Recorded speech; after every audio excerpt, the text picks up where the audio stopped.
मुझे जिस तरह चंपाईश्वरन जी ने भारतीय जनता पार्टी में आने के बाद जिस तरह चंद दिनों में आके संगठन को हाईजैक करना, इसके कारण हमने पार्टी से त्याग देकर आज झारखंड मुक्ति मोर्चा का सदस्यता हमने ज्वाइन किया। और आगे पार्टी जो तय करेगा, पार्टी का जो आदेश होगा उस आदेश के अनुसार हम लोग आगे काम करेंगे। गणेश साहब, बहुत लोग आए हैं सरायकेला से, तो कौन लड़ेगा चुनाव? देखिए, तो आप हेमंत को तय करना किसको चुनाव लड़ाना है, तो हम लोग पार्टी में अब सम्मिलित हो गए, पार्टी का सदस्यता ग्रहण किए हैं। आगे दादा का जो आदेश होगा उसको हम लोग पालन करेंगे। धन्यवाद। ठीक है दादा, जाने दीजिए। मुझे बोलिए।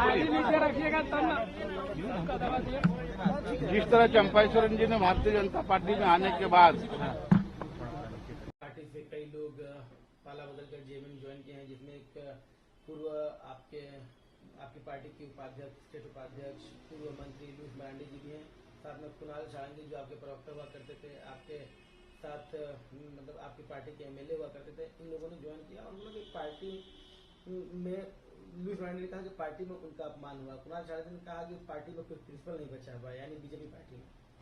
अब देखिए, ये डिजेक्टेड और जो रिजेक्टेड लोग हैं वो ज्वाइन कर रहे हैं बीजेपी में, जिन्हें टिकट का मौका नहीं मिला।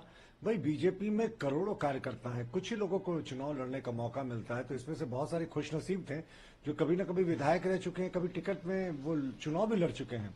तो ऐसे लोगों को जब पार्टी ने मौका दिया, उसके बाद भी एक प्रतिधन लोग अगर दूसरी पार्टी में जा रहे हैं, तो जाहिर तौर पर इनके लिए खुद का विधायक बनना ज्यादा महत्वपूर्ण है। इस राज्य का विकास बीजेपी कर सकती है, ये बात ये भूल गए हैं।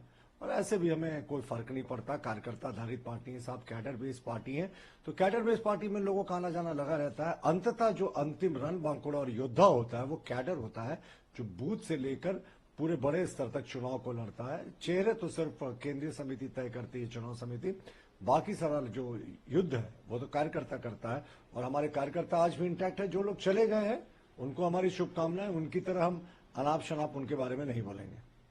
कांग्रेस की पहली लिस्ट आ गई है विधानसभा चुनाव के लिए, किसी की लिस्ट आई है, क्या कहेंगे इस पर? देखिए, तो कह रहे थे कि बहुत नए युवा चेहरों को हम देंगे। राजीव गांधी का फोकस है युवाओं को, पिछड़ों को बड़ी संख्या में हम सीटें देंगे। पर अब देखें, अगर रिजर्व सीटों की बात छोड़ दें तो जो इन्होंने सीटें दी हैं, आवंटित की हैं, उसमें युवा चेहरे तो नदारद दिख रहे हैं। वही कांग्रेस के जो बार बार चुनाव हारे हुए चेहरे हैं या जो पिछले बार विधायक थे उनको इन्होंने रिपीट किया। तो कांग्रेस की तो यही स्थिति है। शायद कांग्रेस में उम्मीदवारों का टोटा भी था, कोई कांग्रेस से लड़ना नहीं चाह रहा था, क्योंकि कांग्रेस इस बार निश्चित रूप से सुपड़ा साफ होने वाला है। तो कांग्रेस के लिस्ट में वही पुरानी सारे चेहरे और हारे हुए, जीते हुए, बस कोई नया इन्होंने करने की कोशिश नहीं, हिम्मत नहीं दिखाई।